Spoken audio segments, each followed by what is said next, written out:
Keesokan harinya, kelas Lusu kedatangan murid baru yang bernama Chiang Suyi. Dia ini bakal ikut masuk ke kelas khusus juga, teman-teman. Kemudian Suyi pun duduk di sebelah Lusu dan memperkenalkan dirinya ya. Singkat cerita, setelah pulang sekolah, murid-murid kelas khusus udah berkumpul di sebuah aula gedung sekitar sekolah. Si Fei menjelaskan kalau untuk sekarang para murid harus mengetahui kekuatannya masuk ke klasifikasi yang mana terlebih dahulu. 天地灵气的反应程度，也就是俗称的资质。这可以分为甲、乙、丙、丁、戊、己6个等级，会由银色转为黑色。颜色越黑，代表资质越高。只要不断修行，总有一天，你也能拥有自己的法器，都成为了传导灵气的介质。有些还可以制成修行者的法器。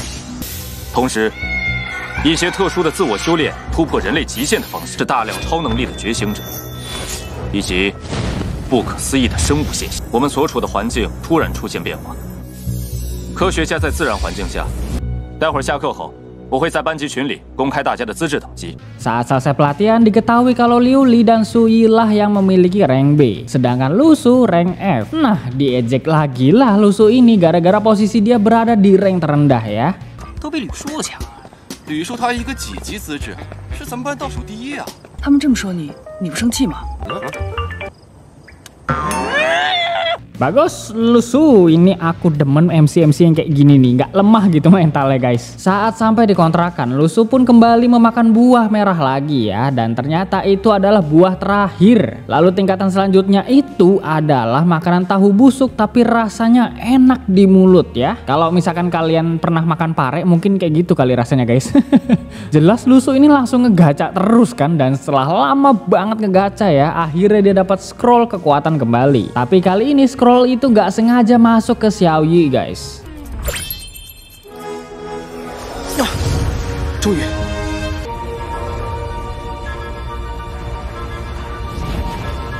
李叔，这什么呀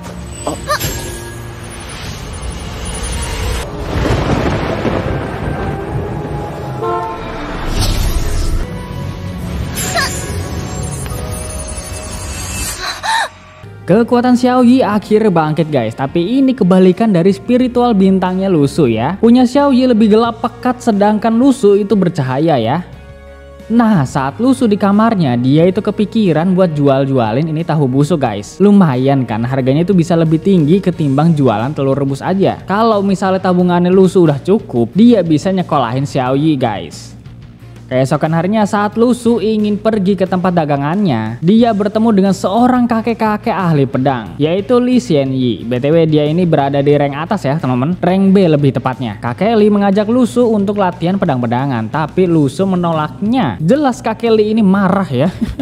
BTW aku mau kasih tahu info tambahan guys. Kakek Li ini dari organisasi Golden Foundation. Dia itu harus cepet-cepet cari orang ya untuk mewarisi ilmu pedangnya. Nah, menurut kakek Li ini, Lusu cocok untuk mewarisi ilmunya guys, karena dia memenuhi kriteria yang kakek Li inginkan. Oke, lanjut ke alur. Nah, saat lapak dagangan Lusu udah dibuka, ada seorang pria yang membeli tahu busuknya untuk pertama kali. Dari sinilah Lusu mendapatkan cuan atau keuntungan yang lebih besar teman-teman ya.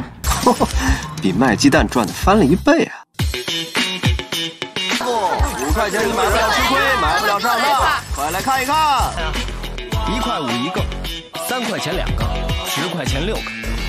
最后再去指别的远。哎，老板，这个煮鸡。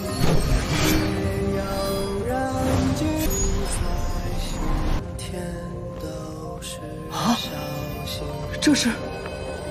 Berhari-hari telah berlalu dan Lusu pun udah memenuhi 7 bintang, dan sekarang semua bintang udah berubah ya. Lusu udah mencapai rank C karena dia udah mempunyai senjata sendiri dari kultivasi kelap-kelip bintang kecil tersebut. Nah, nama pedang ini tuh Kanin Corpse atau Corpse Dog ya gitu loh ya. Di novel sama Tonghuanya itu nyebut nama belati ini mayat anjing, padahal seharusnya itu bangkai anjing, tapi ya nggak apa-apa lah. Biar kalian nggak bingung, aku sebut belati biasa aja ya. Soalnya yang punya belati kayak gini nggak cuma Lusu guys. Jadi jenis-jenisnya ada banyak gitu ya. Kalian bisa lihat di sini ya. Aku udah kasih recording manhwanya ya di chapter 16 kalau nggak salah sih, aku juga lupa guys.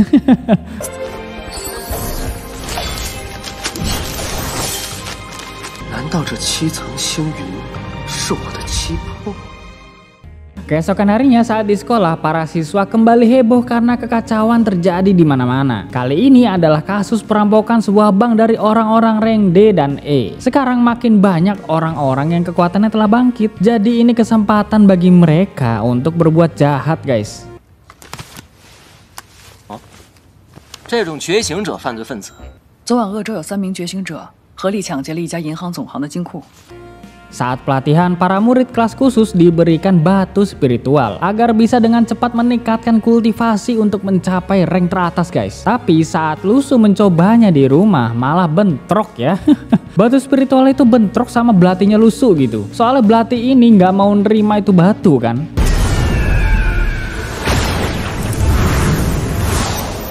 现在教给你们的这套功法，名叫两仪参同系玄体篇。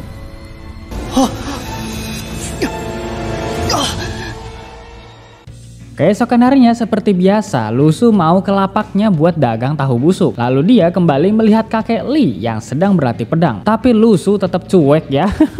Kasihan sekali kamu kakek. Setelah selesai dagang tahu busuk, Lusu itu masuk sekolah kan. Nah di kelas ini Liu Li lagi adu panco tuh. Dia tuh sengaja gitu pamer-pamer kekuatan karena dia rank B. Nah diajak tanding lah Lusu ini kan. Dan ya Liu Li kalah guys. Karena kultivasinya tuh masih belum berkembang ya.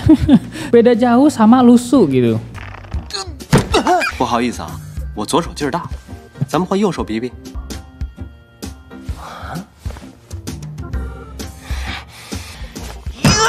我刚才竟然觉醒了力量系，不是跟你掰手腕，我都觉醒不了呢。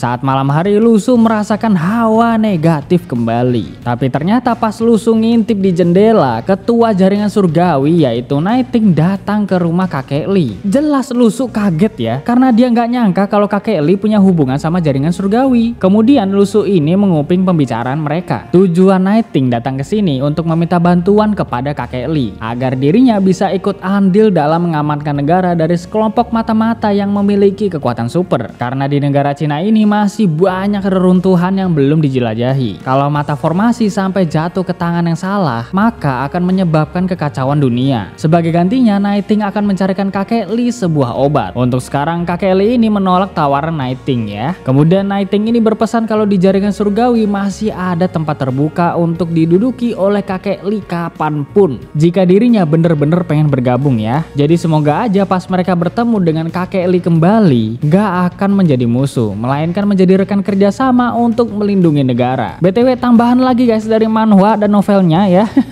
Banyak sekali tambahannya astaga.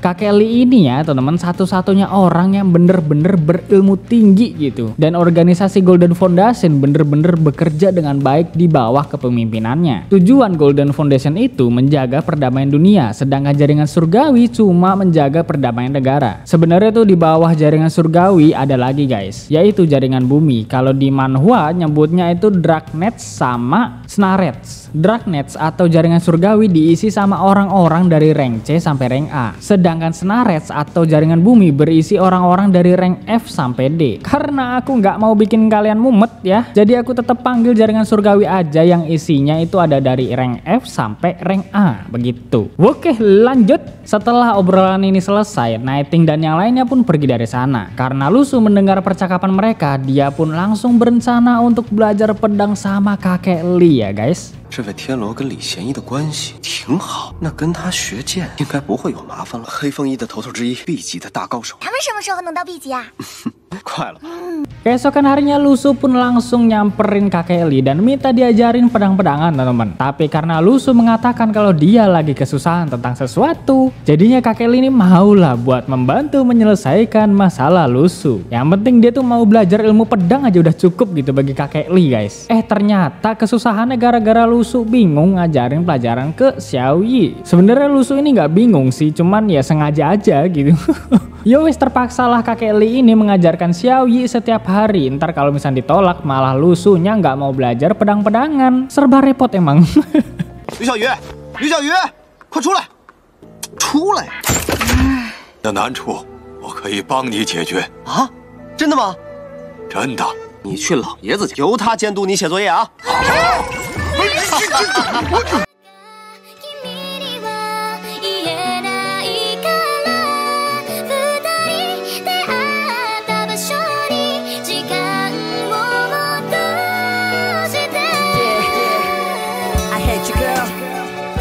Wish you had me now.